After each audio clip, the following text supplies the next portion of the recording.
네, 안녕하세요. 이번에는 이 영상을 만들 계획까지는 가지지 않고 있었다가 또 워낙에 좀 뭔가 굵직한 일들이 일어났었던 게 또 많았던 것 같아가지고 특별히 이 영상을 좀 준비하게 되었습니다. 2월 한 달 동안의 고속시외버스 그리고 이제 광역버스에는 어떠한 일이 일어났는지 이제 몇 가지 정도를 한번 준비를 해보았습니다. 사실은 커뮤니티에 올려놨던 그런 글들을 기반으로 하는 거지만은 그래도 영상으로 남기는 게 좀 더 낫지 않을까 생각을 해가지고 이렇게 또 준비를 해보게 됐었습니다. 과연 이제 어떤 일이 있었는지 한번 정리를 해보도록 하겠습니다. 먼저 고속버스와 시외버스와 관련한 이야기를 좀 알아볼게요. 가장 먼저 금호고속과 천일고속 간의 노선 운행분 교환에 대한 이야기 되겠습니다. 동대구 울산 간의 코버스 쪽 노선과 이제 성남 부산 간 노선 운행분 교환이 있었어요. 동대구 울산은 금호고속과 천일고속 공배로 이루어지고 있었고 이제 성남 부산이 금호고속 송리산고속 공배였어요. 근데 여기서 이제 동대구 울산 노선에서 천일고속 철수, 그리고 이제 성남 부산에서 이제 금호고속이 철수했어요. 성남 부산 노선에서 금호고속이 철수하는 대신에 그 금호고속이 있었던 자리에 천일고속이 들어가게 됐어요. 동대구 울산 노선에 이제 천일고속 철수 전후로 이제 고속버스 팀원이나 코버스에서의 예약이 아예 불가능하게 됐습니다.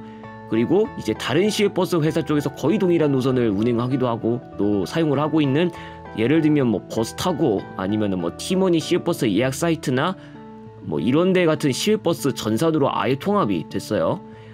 이제 그러면서 금호고속은 성남에서 이제 부산 사상행 고속버스 노선을 제외한다면 이제 영남권 진입 노선은 성남 부산 노선 정도만 있었던 것이 있는데 이제 이런 것도 없어졌고 이제 천일고속은 성남발 노선 하나가 늘어가게 되는 그런 상황이 됐습니다. 참고로 성남 부산 사상 노선 그동안에 코로나 거치고 나서 참 제대로 운행이 안 됐었던 그런 부분이 있었습니다. 그래서 이제 성남 부산 정도만 남아있던 게 아무래도 이제 납득이 되시죠? 다음은 또 금호고속 관련이 있습니다. 먼저 서울 호남 해남과 서울 호남 목포 노선과 관련한 것인데, 원래 서울 호남 해남 노선은 직통 단일 고속버스 노선인 거 혹시 아셨나요? 원래 그동안에 한 3회 정도만 운행을 했었다가 이번에 4회로 늘어났어요. 그런데 그 과정에서 3회를 목포 경유로 경로를 바꾸었고 한 편 정도만 직통으로 남겼어요. 이 경로 변경이 이제 서울 호남 목포 노선에도 이게 영향을 미치게 되어가지고 기존에는 12회를 운행을 했었던 게 14회까지 늘어났고요.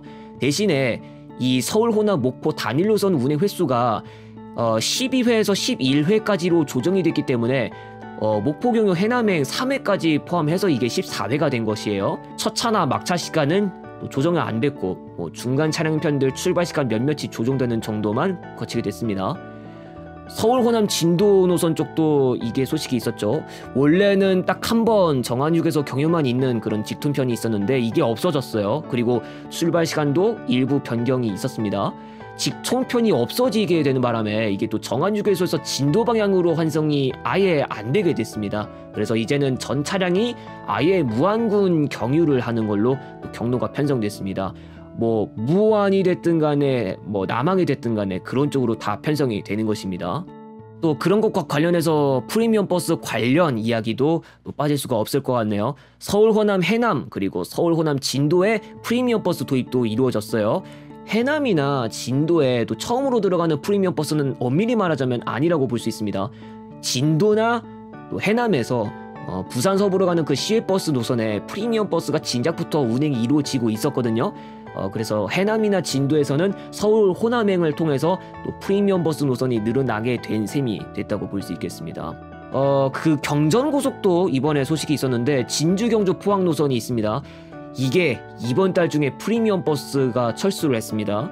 경남권 시외버스 운행 회사들 가운데서는 또 프리미엄 버스 노선망을 좀 골고루 넓혀가던 그런 경전고속이 아니었을까 싶은데, 자 그런데 천안, 마산, 창원 노선 아예 운행 중단됐죠. 그러면서 자연스럽게 프리미엄 버스 노선망 하나 줄어들었고요. 또 지금 서울 남부 진해 용원 노선에서도 프리미엄 버스가 아예 없죠. 그러면서 이제 또 이번 진주, 경주, 포항 노선과 같은 그런 또 사례가 나타나게 되면서 이러면서 또 경전고속의 프리미엄 버스 노선망이 계속해서 줄여나가는 거는 아닐란지 하는 그런 생각도 들게 만드는 그런 대목이 있습니다. 한편 또 금화 여행도 그 노선에 공배를 하고 있긴 합니다만은 금화 여행에는 아예 또 프리미엄 버스가 도입이 안 됐죠. 그러니까 진주, 경주, 포항 노선의 프리미엄 버스에 뭐 철수하는 금화 여행과는 관련이 없다고 할 수 있겠습니다. 이제 다음으로 광역버스로 넘어가 볼게요. 서울광역버스에 있었던 일입니다.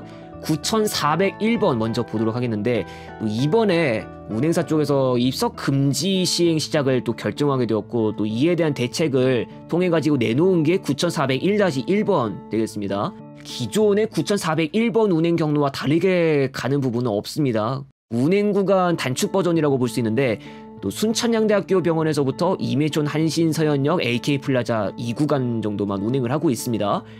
근데 주변 이야기를 좀 봤더니 이게 통근 시간이 아닌 시간대는 자리가 좀 많이 남아있는 모습이 있는 모양인 것 같아요. 이 9401-1번이 출퇴근 시간에는 그래도 사람들을 많이 태우고 운행하는지 또 주변 분들의 이야기가 좀 더 많이 필요해 보입니다. 그리고 9403번하고 9408번 운행 구간 단축도 이루어졌습니다. 9403번의 회차지가 동대문 역사 문화공원에서 중공역으로 바뀌었고요. 9408번은 영등포 타임스퀘어에서 구반포역으로 회차지가 변경됐어요. 9408번 구간 단축으로 인해 가지고 이제 고속터미널역이나 구반포역에서 영등포역까지는 이제 전철 이용을 하게 될 수밖에 없게 되었고요. 9403번은 신설동이나 동대문 역사 문화공원을 기준으로 한다면은 아예 일찌감치 잠실역에서 2호선을 타고 가는 게 또 필요해 보이지 않나 그렇게 생각이 합니다. 참 이게 9403번은 제 개인적으로도 참 아쉽게 생각이 드는 그런 대목인데, 제가 개인적으로 9403번을 이용한 횟수는 한 2번 정도밖에 되지 않은 것 같은데, 그래도 이제 신설동에서부터 야탐역까지 제대로 도움을 받았기 때문에, 그래서 제 개인적으로는 9403번에 대해서 참 아쉽게 생각하는 그런 부분이 있습니다. 다음으로 수소전기버스와 관련한 이야기예요. 유니버스 수소전기버스가 있습니다. 이 수소전기버스가 인천광역버스 1400번을 통해서 최초 운행 개시가 이루어졌어요. 원래가 경기 직행 좌석이라던가 M버스라던가 아니면은 다른 인천광역버스의 적은 대수로나마 이게 단층형 순전기버스가 운행되고 있었다고 하지만, 이게 오히려 시외버스로서 또 활약을 하는 게 좋을 것 같은 그런 코치형 모델이었던 것 같아요. 그리고 이게 또 스카이웰 리오네라고 하는 그런 외제품이었습니다. 그렇다고 또 광역버스로서 쓰일 수 있는 모델 가운데서 우리나라 브랜드의 또 순전기버스가 없는 것은 아니었어요. 근데 그게 일렉시티 더블데커라고 하는 2층 버스 정도만 그게 전부였기 때문에 2층 버스가 필요치는 않아 보이는 쪽에는 또 우리나라 브랜드 차량을 사용할 수는 없었어요. 뭐 비록 수소전기이긴 하지만 드디어 단층형 비내연기관 광역버스를 운행할 수 있게 된 것이라고 볼 수 있고, 수소전기 충전시설을 포함한 인프라가 잘 마련되고, 그러면서 또 수소전기 버스 도입에 좀 더 박차를 갈 수 있을 것 같습니다. 실제로도 뭐 더 도입을 하겠다는 소식통이 나오고 그랬던 것 같아요. 한편 유니버스 엘레강스 트림으로 또 기반을 삼아서 이게 만들어졌다고 제가 알고 있습니다. 이 FC EV가요. 이게 전장이 11.76m 모델이고 한데, 이게 경기도 광역버스로 이게 도입을 하려면은 차량 규격이라던가 아무래도 트림 문제라던가 이런 쪽에서 발목을 또 잡히는 건 아닐까 좀 생각을 하게 되는데, 이 현재 유니버스 FC EV의 트림 확장이라는 게 또 프라임으로라도 이게 되지 않는다면은 경기도 쪽에 차량 대수를 좀 누리는 게 좀 쉽지는 않아 보이지 않나 그런 생각을 하고 있습니다. 또 광역버스뿐만이 아니라 시외버스 쪽도 생각해 볼 것이 조금이라도 있겠죠. 또 보통 엘레강스 트림과 같은 그런 전장 짧은 그런 모델들은 단거리 위주의 활약을 또 볼 수 있는 부분이 있어요. 그러니까 KD 운송그룹에서 운행을 하고 있는 그런 노선들 가운데서 동서울에서 출발해서 대소, 무국, 음성 쪽으로 향하는 그런 노선에 또 엘레강스 트림으로 운행을 하는 걸 볼 수 있었거든요. 뭐 아무튼 중거리 이상을 그래도 운행을 해야겠다라고 했을 때는 그래도 12m짜리 프라임 트림을 한다고 하면은 우등이든 뭐 일반이든 간에 뭐 우선 제가 봤을 땐 좌석 간격 면에서 조금이라도 쾌적하게 만들어주지 않을까 하는 그런 부분은 또 깔지 않을까 생각이 들고요. 이게 또 사실은 럭셔리 트림이 없어진 지 몇 년이 지났거든요. 그리고 그 럭셔리 트림 포지션이 프라임으로 또 흡수된 부분들이 있었거든요. 그러면서 최근 들어서 프라임 트림 도입의 빈도가 늘어난 것도 어떻게 보면 이런 영향이 있었습니다. 다음이 M6628번에 대한 이야기입니다. 제가 원래 얼마 전에 M6628번의 이 운행 중단, 그러니까 2월 말을 끝으로 운행 중단된다고 알렸던 바가 있었어요. 그런데 이 운행 중단이 철회가 됐습니다. 현재 그 노선에서 근무를 하고 계시는 분의 어떤 이야기에 따르면은 운행 중단은 철회되었고 당분간은 좀 다녔다가 청라로 경로가 변경된다는 이야기를 내놓으셨어요. 청라 쪽 사람들이 또 가정역 정류소에서 다 내려가지고 각자 이동하기도 한다는 그런 이야기도 있었고, 그런데 영상 댓글에 또 변경 운행 가능성은 없을 것 같다고 또 과거의 선진역에 M6118번의 사례를 들어서 또 설명을 하셨던 분이 또 계셨는데, 그래서 그냥 운행 중단 그대로 가겠구나 그렇게 생각을 했었다가 또 시청자분께서 직접 근무하시는 분의 어떤 직접적인 이야기를 통해서 또 알게 되었습니다. 공항철도가 청라로 가기는 하지만은 이게 또 약간 주거단지 쪽과는 거리가 있어요. 그래서 아무래도 접근성 면에서는 버스로 가는 게 좀 탁월한 쪽이 되어가고 있긴 합니다. 하지만 이게 또 7호선 청라 연장 빠질 수가 없어요. 이 7호선 청라 연장 계획이 또 있기도 해서 이 7호선 연장이 각 광역버스한테는 어떤 영향을 끼치게 될까 한번 봐야 되지 않을까 싶습니다. 27일 월요일 기준으로 잘만 운행했습니다. 참고로. 자, 이렇게 해서 2월 한 달 동안에 있었던 일들을 조금 정리를 해봤습니다.